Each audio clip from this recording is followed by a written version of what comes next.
Sir ಸಂಬಂಧಕ್ಕೆ ಬೆಲೆನೇ ಇಲ್ವಾ ಅಂತ ಹೇಳಿ ಸರ್. ಸರ್ ಬೆಲೆ ಇದ್ದರೆ ಈ ಥರ ಯಾಕೆ ಮಾಡೋಣ ಸರ್.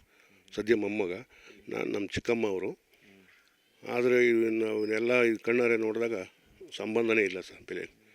ಸಂಬಂಧಕ್ಕೆ ಬೆಲೆನೇ ಇಲ್ಲ. ಮೊಮ್ಮಗ ಅಜ್ಜಿ ಸಮಾನ. ಹೌದು ಸರ್. ಏನು ಎಷ್ಟು ಗ್ರಾಮ್ ಚಿನ್ನ ಅದು ಸರ್? ಒಂದು 7 ಗ್ರಾಮ್ ಅಲ್ಲ, 60 ತೊಲ. 60 ತೊಲ ಸರ್. 55 ಗ್ರಾಮು. ಹಂಗಾಗಿ 50-60 ಗ್ರಾಮು. ಅದನ್ನು ನೋಡಿ ಅವನಿಗೆ ಇದಾಗ್ಬಿಟ್ಟು ಕೊಲೆ ಮಾಡಿದೆ ಅಂತ ಹೇಳಿಕೆ ಕೊಡ್ತಿದ್ದೆ ಸರ್. ಮನೆ ಪೊಲೀಸ್ನವರು ಕರ್ಕೊಂಬಂದಾಗ್ಲೂ ಅವನು ಏನಪ್ಪ ಹಿಂಗೆ ಮಾಡಿದ್ವಿ. ಅದೇ ಸರ್, ಪೊಲೀಸರು ಎನ್ಕ್ವೈರಿಗೆ ಬಂದ್ರಲ್ಲ, ನಾವು ಇದ್ವಿ, ನಮ್ಮ ಅಣ್ಣವರು ನಾವು ಒಳಗಡೆ ಇದ್ವಿ. ಆವಾಗ ಅವನು ಹೆಂಗೆ ಕೊಲೆ ಮಾಡ್ದ, ಇಲ್ಲಿ ಹಗ್ಗ ತಗೊಂಡೋಗಿ ಸರ್ ಇಲ್ಲಿ ಫಸ್ಟು ಮಜ್ಜಿಗೆ ಹಾಕಿಸ್ಕೊಂಬಂದವ್ರೆ ನಮ್ಮ ಚಿಕ್ಕಮ್ಮವರು. ಬೆಳಗ್ಗೆ ಒಂದು 9:17ರಿಂದ 18ವರೆಗೆ ಮಜ್ಜಿಗೆ ತಂದು ಒಳಗಡೆ ಇಟ್ಟವ್ರೆ. ಮತ್ತು ಕೊತ್ತಂಬರಿ ಕಾಳನ್ನ ಒಣಗಾಕೋದಕ್ಕೆ ಅಂತ ಇಲ್ಲಿ ತಂದಿದ್ದಾರೆ. ಆ ಟೈಮಲ್ಲಿ ಅವನು, ಅಜ್ಜಿ ನನಗೆ ಒಂದು ಸ್ವಲ್ಪ ಸಾಂಬಾರು ಕೊಡು, ಊಟ ಮಾಡೋದಕ್ಕೆ ಸಾಂಬಾರು ಕೊಡು, ನಾನು ಸಾಂಬಾರು ಊಟ ಮಾಡ್ತೀನಿ ಅಂತ ಕೇಳಿದ್ದಾನೆ. ಆಗ ಹೋಗ್ಬಿಟ್ಟು ಅವನು ಲೋಟ ತಗೊಂಡು ಸಾಂಬಾರು ಹಾಕೊಳ್ಳೋದಕ್ಕೆ ಮತ್ತು ಹಗ್ಗನೂ ತಗೊಂಡು ಬಾಡಿಗೆ ಹಾಕ್ಕೊಂಡು ಒಳಗಡೆ ಹೋಗಿದ್ದಾನೆ.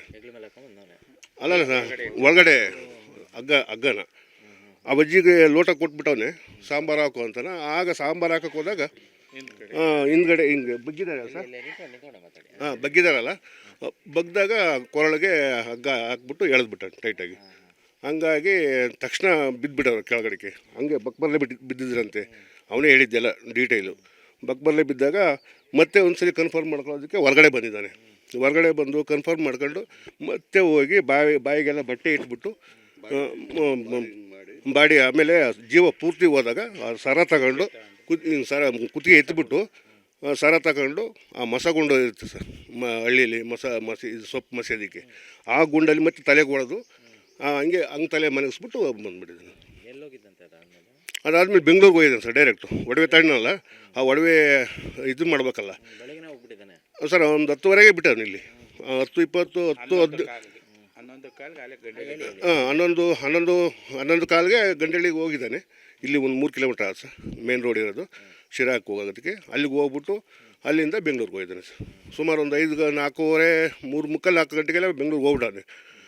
ಮತ್ತು ಒಡವೆನೇ ಬ್ಯಾಂಕಲ್ಲಿ ಇಟ್ಟು ಮತ್ತು ದುಡ್ಡು ತಗೊಂಡು ಅವನು ಈಗ ನಮ್ಮ ದಯಾನಂದ ಗೌಡ ಹೇಳ್ದಂಗೆ ಅವನು ಎಲ್ಲ ಆಟಗಳನ್ನ ಆಡಿದ್ದಾನೆ ಸರ್. ಸರ್ ಬುದ್ಧಿ ಕಲಿಸೋ ಅಂದರೆ ಅವನು ಆಕ್ಸಿಡೆಂಟ್ ಆಗಿ ಸತ್ತು ಹೋದ ರಿಕವರಿ ಆಗಿ ಇಲ್ಲೇ ನಮ್ಮ ಚಿಕ್ಕಮ್ಮರು ಅವ್ರ ತಾಯಿನೇ ಅವನಿಗೆ ಎಲ್ಲ ಒಳ್ಳೊಳ್ಳೆ ಫುಡ್ ಕೊಟ್ಟು ಆರೋಗ್ಯವಾಗಿ ಆಗಿರೋಂಗೆ ಮಾಡ್ಕೊಂಡ್ರು.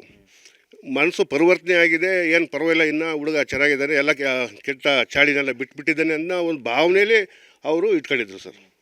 ಮತ್ತು ಅವ್ನು ಸಾಯಿಸ್ಬೇಕಾದ್ರೂ ಮೋಸ ಮಾಡಿ ಸಾಯಿಸಿದ್ದಾನೆ ಸರ್. ಡೈರೆಕ್ಟ್ ಏನಾದರೂ ಅವನು ಆ ಅಜ್ಜಿಗೆ ಏನೋ ಸ್ವಲ್ಪ ಇದನ್ನು ಕೊಟ್ಟಿದ್ರು, ಈ ಕುಂಬಾರ ಮಣ್ಣು ತುಳಿತಾರೆ ಸರ್ ಮಡಿಕೆ ಮಾಡೋದಕ್ಕೆ, ಹಂಗೆ ತುಳಿದ್ಬಿಡೋದು. ಆ ಅಜ್ಜಿ ಅಷ್ಟು ಶಕ್ತಿ ಇತ್ತು, ಅಷ್ಟು ಆಕ್ಟಿವ್ ಇತ್ತು, ಹಂಗೆ ತುಳಿದ್ಬಿಡೋದು. ಏನಂದರೆ ಮೋಸ ಮಾಡಿ ಕೊಲೆ ಮಾಡಿದ್ದಾರೆ ಸರ್.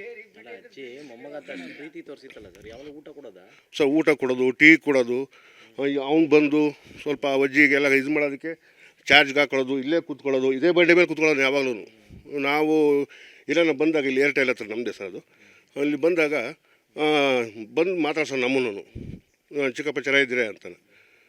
ಏನು ಮಾಡೋದು ಸಂಬಂಧಕ್ಕೆ ನೀವು ಹೇಳ್ದಂಗೆ ಬೆಲೆನೇ ಇಲ್ಲ ಸರ್. ಉಮೇಶ್ ಅಂತ ಹೇಳ್ಬಿಟ್ಟು ಮೃತ ಸಂಬಂಧಿ ನಾನು.